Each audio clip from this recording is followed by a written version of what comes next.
Olá, queridos amigos, tudo bem? Rapidinho aqui, como o planejamento pode te auxiliar no cumprimento da missão? Missão que eu me refiro é a missão que Deus nos deu de pregar o evangelho e salvar pessoas. Então perceba que os departamentos da igreja, os ministérios da igreja precisam cumprir uma missão. E essa missão é a missão de pregar o evangelho a todo mundo e, claro, evidentemente, salvar a maior quantidade de pessoas. Fique comigo até o final. Vamos lá. Planejamento.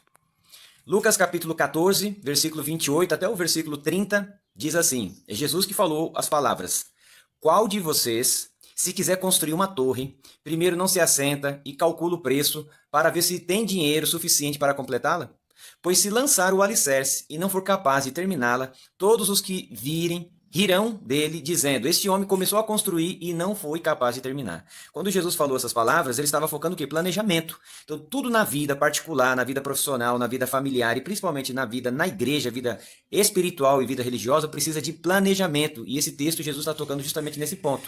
Já que se trata de um planejamento espiritual da igreja, dos nossos ministérios, precisa ter oração, orar, planejar e agir. Essas três palavrinhas sincronizadas, harmonizadas, nos ajudam a cumprir o objetivo, a alcançar o alvo, ou seja, cumprir o planejamento. Ellen White, em Testemunhos, volume 9, página 221, ela diz assim: é pela educação e a prática que as pessoas devem ser habilitadas a enfrentar qualquer emergência que possa surgir. E é necessário que um planejamento sábio para colocar cada um em sua própria esfera para que possa obter uma experiência que o faça apto a assumir responsabilidades. E ela fala também em Evangelismo, página 94, planos bem definidos devem ser francamente apresentados a todos os que tenham a ver com eles e deve haver a certeza de que tenham sido compreendidos. Então, perceba que Ellen White aqui pega carona no ensinamento bíblico do planejamento, a ideia de Cristo, que o planejamento é necessário, inclusive para aqueles que têm grandes responsabilidades na igreja. E ela fala que aqueles que ouvem o planejamento, que estão recebendo o planejamento, têm que ser planos bem definidos e compreendidos. Lucas, no capítulo 10, é uma aula que Jesus dá aqui de planejamento. Eu amo Lucas capítulo 10, porque se você fizer uma leitura rápida, você não vai perceber que Jesus está esboçando ali um planejamento. Então, o esboço de Cristo se encontra em Lucas capítulo 10 do planejamento do ponto de vista missológico.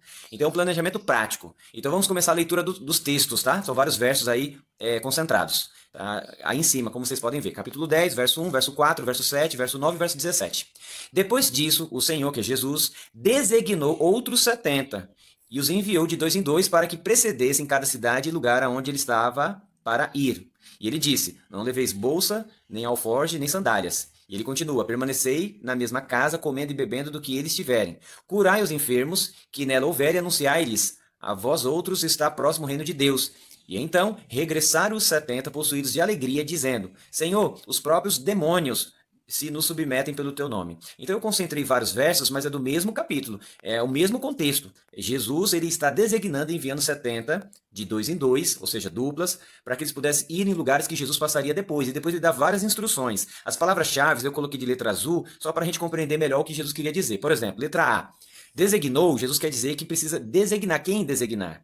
Quem escolher? Então, quando você está fazendo um planejamento, você não pode trabalhar sozinho. Jesus não trabalhava sozinho. Até ele juntou 12 discípulos e aí no capítulo 10 ele mandou 70 discípulos, né? Então, perceba que designar é saber quais são as pessoas para escolher, para recrutar. E lógico, evidentemente tem que fazer isso com oração. Jesus orava antes de designar, Jesus orava antes de escolher, tá certo? Então, quando for fazer um planejamento, gaste um tempinho no coração e você deve recrutar a sua equipe, deve escolher, designar aquelas pessoas que trabalharão contigo. Letra B, está falando aí de 70, são 70 discípulos que Jesus designou. O que ele queria ensinar? Que devemos escolher. Quantos escolher? Uma equipe tem que ter uma certa quantidade, 3, 4, 8, 10, no caso dele aí 70. Então precisa saber quem recrutar, quantos recrutar. Percebe? Jesus dando a dica, isso é fundamental no planejamento. Qual é a quantidade daqueles que vão pertencer na sua equipe? Letra C. Jesus enviou de dois em dois.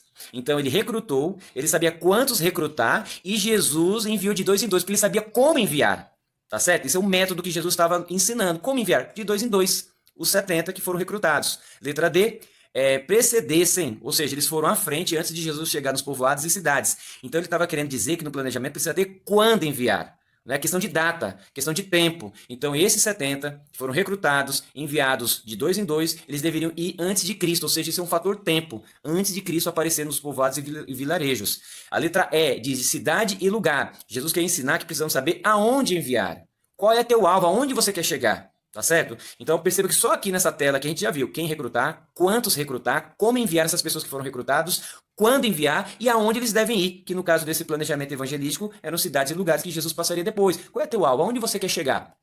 Continuando, né? Letra F, Jesus deu orientação para esses 70 discípulos que eles deveriam permanecer na mesma casa comendo e bebendo. O que ele queria se referir? A questões financeiras. De onde viriam os recursos? Então, nesse caso aqui, que nós estamos lendo nesses textos, os recursos viriam das pessoas que receberiam essas duplas missionárias. Então, no seu planejamento do seu departamento, do seu ministério na sua igreja, tem que ver de onde virão os recursos. Do caixa da igreja? Ou seja, do seu próprio bolso? Ou de recolta? Pessoas de fora da igreja darão esse dinheiro, doarão esse dinheiro, então precisa saber, dentro de um planejamento, qual é o orçamento, da onde virão os recursos, que nesse caso de Cristo aí, os recursos viriam daqueles que receberiam e hospedariam as duplas missionárias. Letra G, o que eles deveriam fazer? O que fazer nesse processo evangelístico ou nesse processo de missão? Eles deveriam curar e anunciar-lhes o reino de Deus.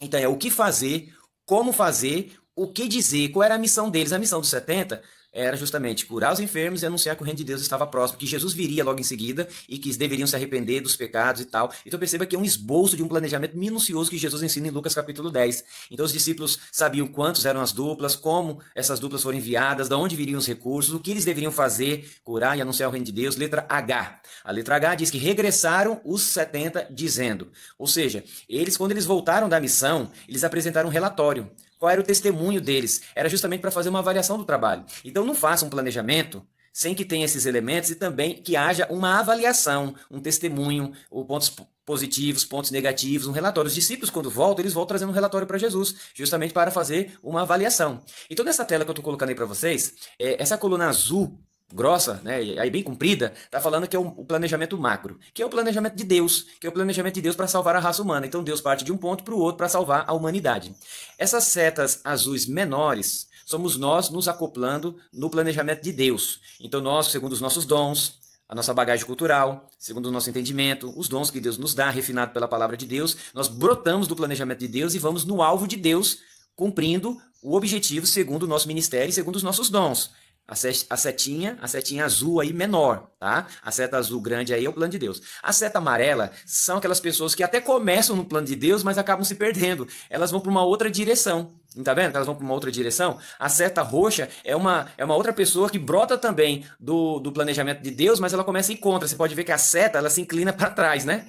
Então a seta amarela são pessoas que se perdem no planejamento, são pessoas bem intencionadas, elas começam na raiz, na coluna vertebral do planejamento de Deus, mas em algum momento ali elas se perdem. Não tem praticamente maldade nenhuma. Mas a setinha roxa é aquela pessoa que começa no planejamento de Deus, mas em um certo momento do planejamento dela já está indo contra o verdadeiro objetivo de Deus. Eu vou dar um exemplo rápido. Nós devemos curar, devemos fazer assistência social, devemos ajudar as pessoas, mas esse não é o grande objetivo do cristianismo.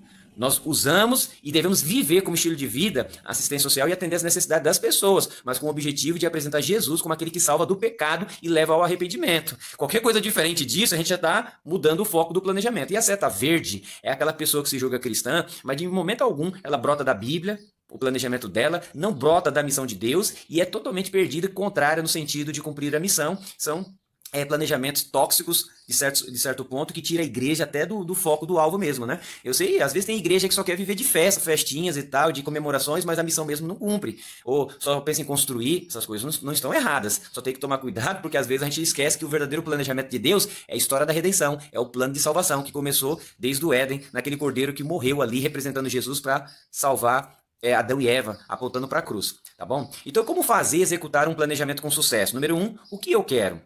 Qual é meu sonho?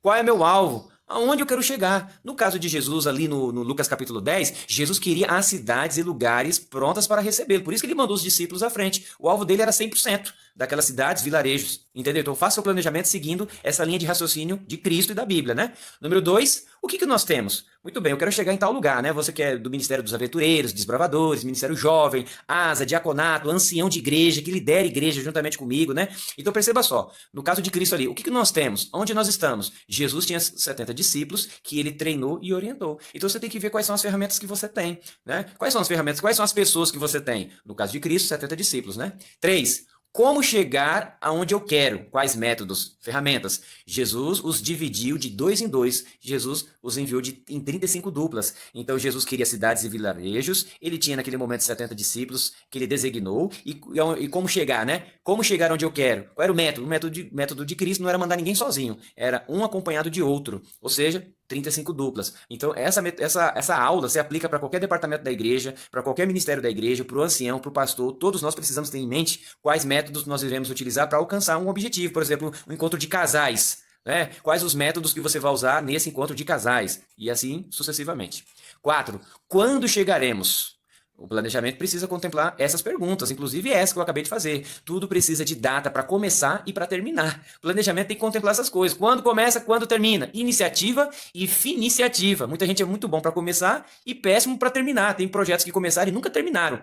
Então, depois de tudo pronto, Jesus determinou imediatamente a saída deles. Eles deveriam preceder Jesus nas cidades e vilarejos. Jesus tinha, então, em mente o tempo desse projeto, quando começar e quando terminar. 5. Como adquirir meios, fazer um orçamento, construção de igreja, encontro de casais, uma trimestral, né, um evangelismo, Outubro Rosa, uma missão Caleb, projeto Mel, primícias, Semana Santa. Então, seguindo essas perguntas, a gente já está na quinta pergunta, na quinta. Né? Como adquirir os meios? Deve fazer um orçamento. Lembra do primeiro texto bíblico que nós lemos no início dessa aula? Na verdade, quem vai construir uma torre, primeiro não senta para saber quanto que vai gastar, né?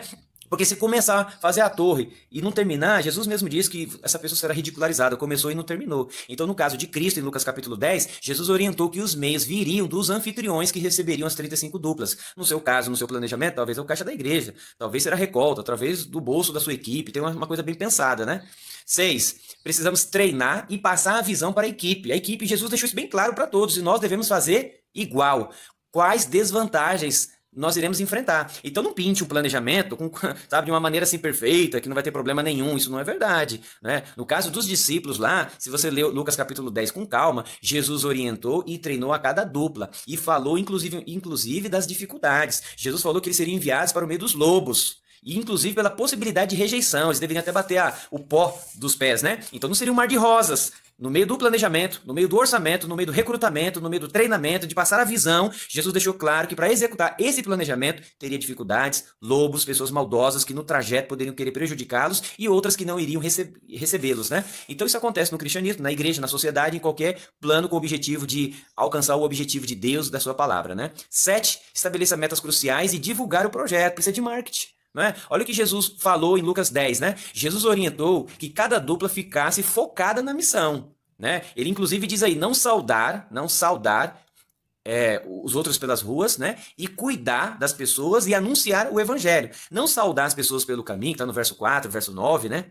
Não é que as pessoas deveriam ser mal educadas, é que o cumprimento judaico era um pouco demorado. Então a preocupação de Cristo ali é que eles ficassem saudando as pessoas, os conhecidos pelo meio do caminho, e gastar muito tempo com isso e perder que existe um objetivo claro, uma meta crucial a ser cumprida, que nesse caso de Lucas 10 era ir às cidades e vilarejos, curar os enfermos e anunciar o reino de Deus e a salvação por meio de Cristo Jesus. Então por isso que ele falou que nesse caso aqui não era para fazer aqueles cumprimentos longos e focar nas metas cruciais, que era justamente atender as necessidades do povo, anunciando o evangelho. E 8º, acompanhar o acompanhamento e avaliação do planejamento. Jesus fez o acompanhamento e ouviu o relatório deles. Quando eles voltam ali no verso 17 em diante, né? Eles começam a falar, verso 9, verso 17 em diante, eles estão falando o que aconteceu e tal. Isso é maravilhoso, fazer um acompanhamento, por 2 motivos. O que está errado, você vai eliminar do planejamento para na próxima vez não repetir o erro. E aquilo que está certo no planejamento, que deu certo, vai ser potencializado e repetido no próximo ano ou no próximo planejamento. Então a avaliação torna o planejamento melhor, e isso nós devemos fazer. E finalmente, nos versos 17, verso 20 especialmente, nós devemos celebrar a conquista. Jesus se alegrou com eles. A palavra alegria aparece nos versos 17 e no verso 20. Tem que ter uma comemoração.